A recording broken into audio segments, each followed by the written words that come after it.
ورد وفل وياسمين. امبارح كانت اخر حلقه.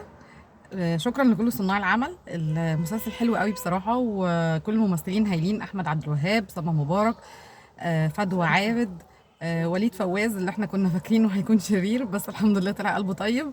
حتى الطفل الصغير كريم عسول جدا.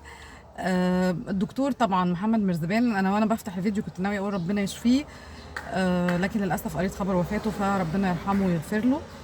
المسلسل حلو، وطبعا الرمزيه بتاعت الزهور دي حلوه جدا، انه فكره ان الزهور مهما عملت معاها هتدبل في الاخر.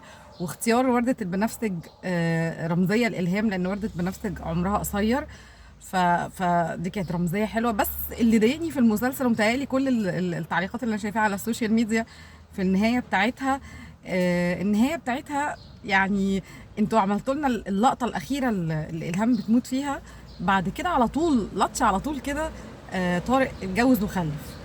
انا عارفه ان هو ممكن يكون عشان ان الحياه بتمشي والحياه بتستمر، بس كنت ادونا وقت، ادونا فرصه مع الحدث ان احنا يعني شويه نحزن على الهام، نحزن حتى مع طارق على الهام.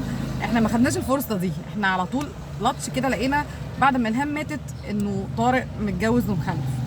فمتهيألي احنا كنا محتاجين فرصة أكتر من كده، إن احنا نعيش الحدث ده مع طارق، أو حتى نعيش الحدث إن إلهام توفت، يعني اللي هي بطلة العمل اللي احنا المفروض يعني متعاطفين مع قصة حبها وقصة مرضها.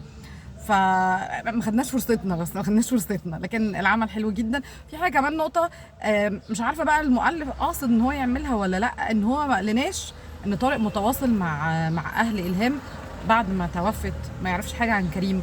هل صاحب العمل او كاتب العمل قاصد ان هو يقول لنا ان خلاص قطع علاقته بالهام، ولا دي نقطة غايبة عن مشهد النهاية؟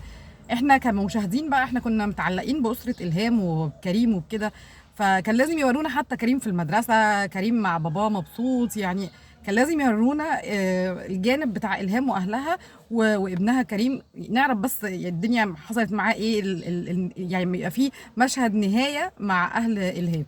لكن في النهاية المسلسل حلو جدا، وشكرا لكل اللي شاركوا فيه.